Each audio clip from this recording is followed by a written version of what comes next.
మనందరికీ కంచిలో ఉండే బల్లి కథ తెలిసిందే. కానీ మీకు తెలుసా, ఆలంపూర్ జోగులాంబ అమ్మవారి జుట్టులో కూడా ఒక బల్లి ఉంటుంది. అంతేకాదు, ఆమె జటాలో తేలు, గబ్బిలం, ఒక కపాలం కూడా ఉంటాయి. అయితే అవి ఎందుకు ఉంటాయి, వాటి అర్థం ఏంటి? ఈ వీడియోలో ఆ అద్భుతమైన రహస్యాన్ని తెలుసుకుందాం. జోగులాంబ నిజానికి యోగులాంబ, కాలక్రమేణా పేరు మారిపోయింది.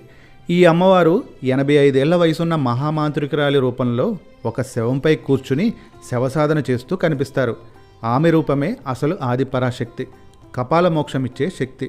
అయితే ఆమె జటాలో ఉన్న బల్లి, తేలు, గబ్బిలం, కపాలం ఇవే నిజానికి విష్ణు, శివ, శక్తి, బ్రహ్మస్వరూపాలు. బల్లి అంటే విష్ణు, ఎందుకంటే బల్లి తాకడం అనేది మనం విష్ణు కంచిలోనే చూస్తాం. అలాగే తేలు అనేది శివరూపం అన్నమాట, ఎందుకంటే ఈయన కంఠంలోనే విషాన్ని ఉంచుకున్నారు కాబట్టి. తేలులో విషం ఉంటుందని మనందరికీ తెలిసిందే. ఇక గబ్బిలం అనేది రక్తం త్రాగే క్షీరదమని తెలిసిందే. మరి అమ్మవారు కూడా రక్త బీజధారియే కదా. గబ్బిలం అనేది అమ్మవారి రూపం అన్నమాట. కపాలం అంటే బ్రహ్మ, వీరభద్రుడు కోపంతో ఖండించిన బ్రహ్మముఖం, బ్రహ్మ కపాలం. అసలు ఎందుకు ఈ జీవరూపాలు? ప్రళయ సమయంలో నీరు ఆవిరైపోయినా ఈ 4 చిహ్నాల్లో ఉన్న దైవశక్తులు మాత్రం బ్రతికే ఉంటాయి. ఇవే కొత్త సృష్టికి మూల కారణం. అంటే జోగులాంబ తనలోనే సృష్టి, స్థితి, లయ, లాస్యం వంటి శక్తులను నిలవ చేసి పునఃసృష్టి మొదలు పెడుతుంది. ఇక జోగులాంబకు కంచితో సంబంధం ఏంటో ఇప్పుడు చూద్దాం. కంచిలో 2 బల్లులు ఉన్నాయి కదా, వాటికి జీవశక్తి ఇస్తుంది జోగులాంబే. అందుకే ఈమెను గృహచండీమాత అని పిలుస్తారు. ఆమె ఆగ్నేయ దిక్కులో ఉండి ఎల్లప్పుడూ అగ్నిశక్తితో ఉగ్రరూపంలో ఉంటారు.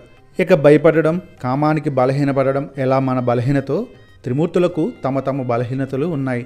ఈ జీవరూపాలు అంటే త్రిమూర్తి స్వరూపాలు తమ బలహీనతలను దాటలేకపోవడం వలనే జోగులాంబ చేతిలో కపాల మోక్షం పొందలేకపోయాయి. ఈమె దహన శక్తి తట్టుకోలేక ఆ జీవులు రక్షించమని అమ్మవారిని వేడుకోగా అమ్మవారు వారికి ఉపశమనం ఇవ్వడానికి విష్ణుమూర్తికి మేడి ఆకులు, శివుడికి బిల్వపత్రాలు, అమ్మవారికి సువాసన పువ్వులు, బ్రహ్మదేవుడికి నాదం అంటే ధ్వని ద్వారా ఉపశమనమిచ్చి తిరిగి విశ్వసృష్టి కార్యాలు చేసుకోమని అనుజ్ఞ ఇచ్చింది. ఈ బలహీనతల కారణంగానే త్రిమూర్తులు సైతం కంచికి చేరుకుని దేవి కంచి, శివ కంచి, విష్ణు కంచులను ఏర్పరచుకున్నారు.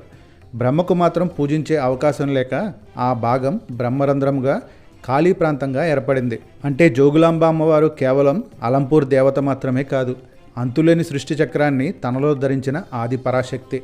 ఆమె జటలో ఉన్న ఈ చిన్న జీవరూపాలే నిజానికి విశ్వాన్ని తిరిగి సృష్టించే గొప్ప దేవశక్తులు. చూశారు కదా, ఇలాంటి మరిన్ని ఆధ్యాత్మిక రహస్యాలను తెలుసుకోవాలంటే వీడియోని లైక్ చేయండి, షేర్ చేయండి, సబ్స్క్రైబ్ చేసుకోండి.